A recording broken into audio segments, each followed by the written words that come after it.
Michel Fitoussi, bonjour. Bonjour Lisbonne Kemoun. Merci d'être avec nous sur Radio Judaïka. Alors, vous êtes écrivaine et on peut le dire tout de même précurseur du féminisme depuis des années. Et on avait envie de parler avec vous pour cette édition spéciale consacrée à la Journée des droits des femmes. Michel, est-ce que l'inscription de l'IVG dans la Constitution, ça vous semblait une étape importante ou c'est plus un symbole? Alors d'abord, je voudrais dire que c'est formidable, vraiment formidable et c'est très émouvant. Moi, tout d'un coup, je me suis souvenue, et ça date pas d'hier, il y a plus de 50 ans, des manifestations auxquelles j'ai participé. À l'époque, j'étais à Sciences Po pour le droit à l'IVG et, bon, et puis du vote de la loi Veil et puis des combats de Gisèle Halimi avant ça. Donc tout ça, c'est vrai. Et le Premier ministre leur a rendu hommage à toutes ces femmes qui se sont bagarrées. Donc ça, c'est génial. Et puis, même si c'est pas un droit inscrit dans la Constitution, mais une liberté, c'est, comme le rappelait par exemple l'historienne Michel Perrault, c'est la liberté des femmes enfin inscrites, gravées dans le marbre, des femmes françaises à disposer de leur corps. Et ça, c'est vraiment très, très important et c'est une très grande fierté et que ça a été voté à une majorité aussi écrasante et qu'en plus ce soit une femme, Yaël Braun-Pivet, qui ait présidé le Congrès, là aussi, c'est une très, très grande, c'est une très grande fierté et je crois que vraiment la France peut s'enorgueillir d'avoir inscrit cette loi importante dans la Constitution. Pour autant, c'est vrai que, alors c'est pas un symbole parce que même s'il peut y avoir des lois régressives, le fait que ça soit inscrit dans la Constitution fait que il y aura elles sont toujours ces lois seront obligées de passer devant le Conseil constitutionnel et qu'il y aura de fortes chances pour qu'elles soient retoquées. Donc ça, c'est important. Euh, et même, alors, le vrai, vrai problème, en réalité, c'est l'état des lieux en France. C'est-à-dire qu'il y a à peu près, je sais pas, à la louche 230 000 avortements effectués par an, IVG effectués par an plutôt. Mais que c'est d'abord, il y a des grandes disparités parmi les régions, et ça, c'est parce que, il y a moins de médecins, moins de sages-femmes, il y a des centres d'IVG qui ont fermé, il y a des maternités qui ont fermé, donc c'est important. Il y a aussi la clause il y a moins d'argent, c'est la santé, c'est ça, tout ça, c'est des problèmes aussi très techniques, hein. Il y a aussi cette fameuse clause de conscience, alors que les médecins n'utilisent pas toujours parce que c'est pas très bien vu, mais en même temps, on peut toujours à l'hôpital déléguer ça aux internes, on peut toujours, et puis les sages-femmes qui maintenant ont le droit de pratiquer des IVG, ben, il y a des décrets très restrictifs, donc ça aussi c'est important. Enfin, apparemment, ils devraient être assouplis ces décrets. Mais bon, voilà, donc ça, c'est les entraves aujourd'hui à la pratique de l'IVG, mais il ne faut pas se leurrer, elles sont nombreuses. Mais enfin bon, globalement, c'est quand même formidable La qu'on France puisse. dit qu'elle va porter ce combat au niveau européen, c'est ce qu'a annoncé la porte-parole du gouvernement. Là aussi, ça vous semble primordial aujourd'hui, Michel Fitoussi, de faire avancer ça sur Ah oui, l'Europe? vraiment. Oui, oui, parce qu'il y a une volonté d'inscrire ce droit à l'avortement dans la Charte des droits fondamentaux de l'Union européenne. Et ça, c'est important parce que, d'abord, c'est un message fort, adressé pas seulement à l'Europe, mais au reste du monde. Ensuite, on voit bien à quel point c'est toujours le droit à l'IVG, c'est un droit qui est menacé. On a vu ça aux États-Unis, ça, c'est quand même assez fou. Et en Europe aussi, hein, la Hongrie, la Pologne, l'Italie, il y a des droits, enfin, il y a des droits, mais c'était très restrictif, hein, et puis c'est très grignoté. Et puis le fait que les mouvements populistes et les extrêmes droites arrivent de plus en plus dans les pays et risquent de faire voter des lois, oui, ce sont des dangers aussi. Donc si déjà ce droit à l'avortement était inscrit dans cette charte des droits fondamentaux, ça serait assez contraignant. Et puis, il faut vraiment que les pays prennent exemple, puissent prendre exemple sur la France, et ça serait aussi formidable. Donc, je crois que c'est vraiment un combat important et il n'est pas seulement français, il n'est pas seulement européen, il est mondial et il faut vraiment le mener pour des tas de raisons d'ailleurs, hein, pour de multiples raisons. Alors, partons maintenant en Israël, un autre pays que vous connaissez bien, Michel Fitoussi. L'égalité des sexes, c'est vrai, en Israël a été inscrite dans la déclaration d'indépendance, donc dès 1948, et les femmes font l'armée, on le sait bien aussi. Et pourtant, en Israël, on a tout de même une société assez patriarcale. Il faut ne pas oublier qu'on est au Moyen-Orient. Qu'est-ce que vous pensez, Michel Fitoussi, du statut des femmes en Israël aujourd'hui? Je pense que c'est compliqué, comme partout. Mais moi, je connais pas bien dans les détails comme je pourrais connaître ça en France, mais en tout cas, il y a plusieurs choses qui me frappent. Moi, je me souviens d'abord déjà sur le statut des femmes mariées. On peut pas, les femmes mariées, c'est très difficile d'obtenir leur guette, leur divorce sans l'accord du rabbinat.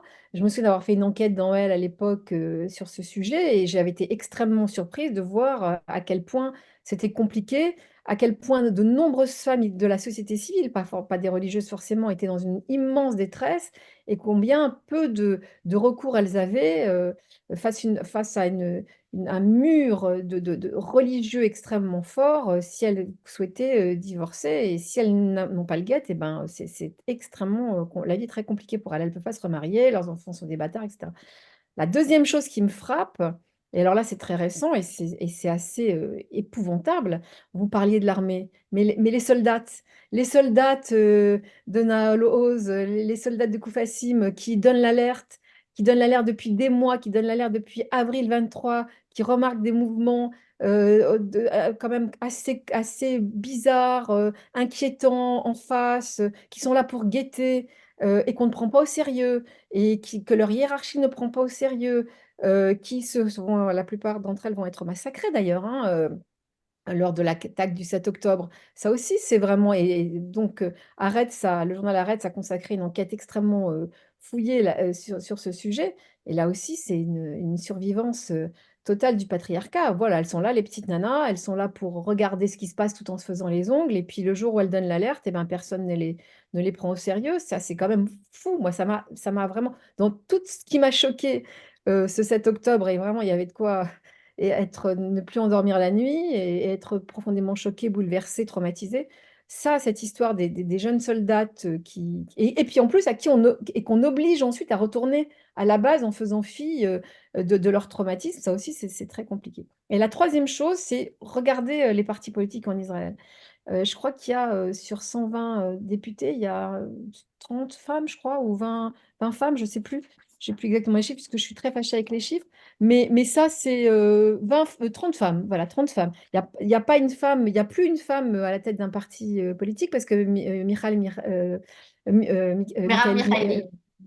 Michal Merali, pardon, a démissionné d'Avoda. Donc voilà, ça aussi, il y a très peu de femmes au gouvernement. Voilà. Alors, est-ce que ça serait mieux? Est-ce que ça serait mieux s'il y avait des femmes? Pas forcément mieux, mais ça serait en tout cas plus juste. Alors, toujours en Israël, en parlant du 8 mars, plusieurs Israéliennes de premier plan, des actrices et des femmes connues de tous les âges d'ailleurs, sont apparues cette semaine dans une vidéo pour demander la libération des 19 femmes qui sont toujours retenues en otage par le Hamas. Est-ce que vous pensez qu'une initiative internationale aurait peut-être, Michel, plus de poids et est-ce qu'elle vous paraîtrait jouable en fait? Plus de poids, j'en sais rien. Qu'est-ce qui pourrait avoir plus de poids face au Hamas? Ça, je ne saurais pas vous dire. En tout cas, je pense que ça fait pas de mal de toute façon que des initiatives internationales aient lieu, parce que de toute façon, ça peut montrer déjà à l'opinion israélienne et aux otages et aux familles des otages qu'on ne les oublie pas, que le monde ne les oublie pas, ce qui est quand même en train de se passer globalement, hein. Parce combien sont les gens quand ils demandent des cessez-le-feu, et on le voit partout, et en France on le voit, qui parlent des otages, il n'y en a pas. Donc les otages sont totalement oubliés, que ce soit aux cérémonies des Césars par exemple, que ce soit... on ne parle pas des otages. Alors je crois qu'il faut en parler, et plus on en parlera, et mieux ça sera. Alors quelle influence ça peut avoir? Je ne suis pas sûre que ça en est. À mon modeste niveau, je sais que je vais toutes les semaines sur le parvis des droits de l'homme au Trocadéro pour manifester, en tout cas manifester notre présence et notre solidarité pour les otages du Hamas, pour les jeunes femmes qui sont encore otages et à la vieille du 8 mars, elles sont encore peut-être 19, je crois qu'il y en a 4 ou 5 qui sont mortes et emprisonnées dans des conditions telles, violences sexuelles qu'on n'ose même pas y penser en tremblant. Moi, je me mets à la place de ces malheureuses familles et de ces mères. Enfin, c'est un cauchemar de chaque instant. Et c'est important, il y a du monde, il y a des gens qui manifestent, qui sont là, qui parlent d'elles. Il n'y a pas que les vendredis, parfois les dimanches aussi, d'autres collectifs manifestent aussi. Et je crois que, bon, c'est des gouttes d'eau. Alors, quelle influence ça n'en a pas, mais peut-être que ça, s'il y avait plus oui, plus de manifestations comme ça, s'il y avait plus de mouvements de solidarité comme ça, parce que c'est une situation absolument atroce et inhumaine, je pense que oui, ça serait quand même mieux. C'est toujours mieux en tout cas. Voilà. Et en Et tout cas, et sans moi, je doute ne peux pas effectivement que m'empêcher les de le faire. Israéliennes se sentiraient un peu moins seules. Alors, Voilà, c'est ça. ce fameux rapport de l'ONU qui est enfin sorti sur les crimes sexuels du Hamas, est-ce que ça va changer quelque chose à votre avis, Michel Fitoussi? Peut-être est-ce que ça va empêcher un peu le déni, si ce n'est pas le silence, puisque malheureusement, c'était beaucoup ces deux choses-là auxquelles on devait faire face, et le silence coupable et le déni qui est encore pire, évidemment. Est-ce que ce rapport de l'ONU, ça va peut-être dessiller les yeux d'un certain nombre de gens dans le monde?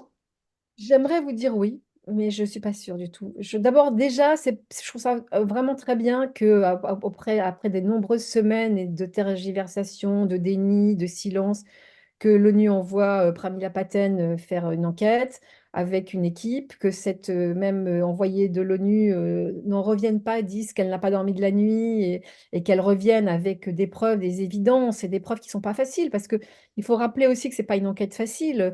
Les preuves ont été détruites, les corps ont été très très vite enterrés, les jeunes femmes ou les jeunes hommes, parce qu'il y a des hommes qui ont été violés aussi, enfin, qui sont des survivants de ce massacre ne parlent pas parce qu'ils sont totalement traumatisés.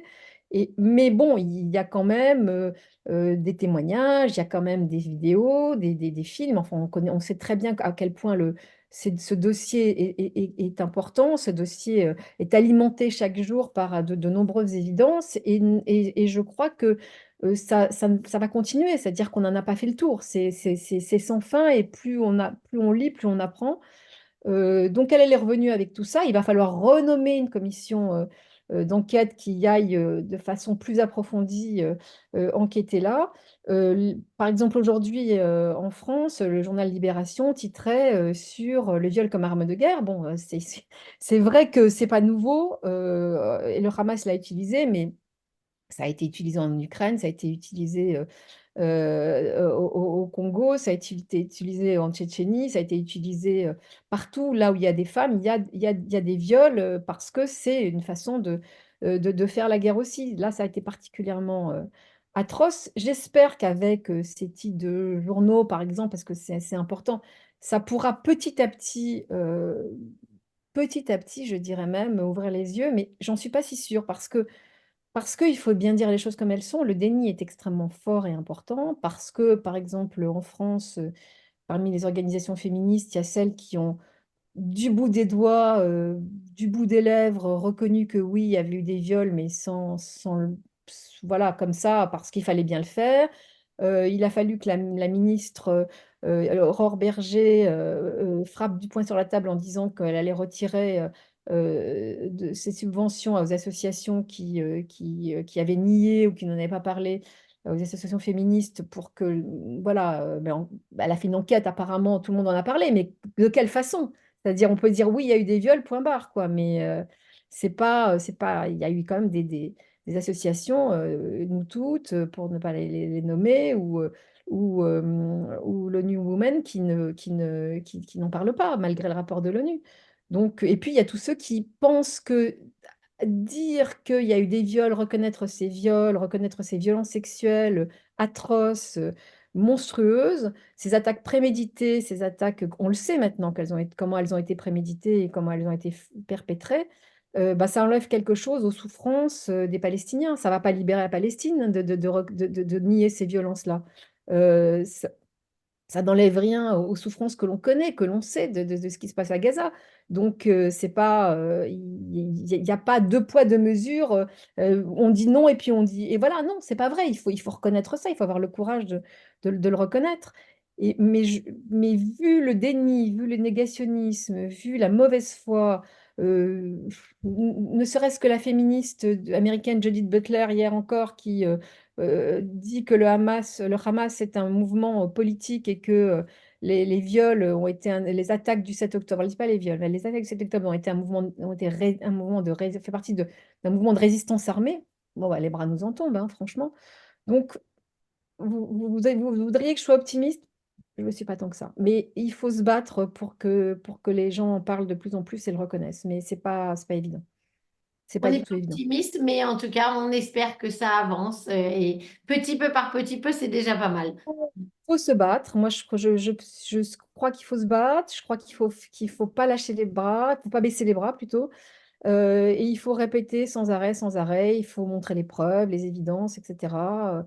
Après, bon, voilà, il y a un proverbe qui dit il n'y a pas pire sourd que celui qui ne veut pas entendre, c'est clair. Et sur ce sujet-là, particulièrement pour toutes les raisons qu'on connaît, c'est très, très, très difficile de faire avancer les choses. Merci beaucoup, hein, Michel Fitoussi, d'avoir été avec nous. On vous souhaite une bonne journée des droits des femmes, vous qui êtes écrivaine et militante féministe depuis longtemps. Merci beaucoup, Lise. C'était un grand plaisir comme d'habitude. À bientôt. Bientôt.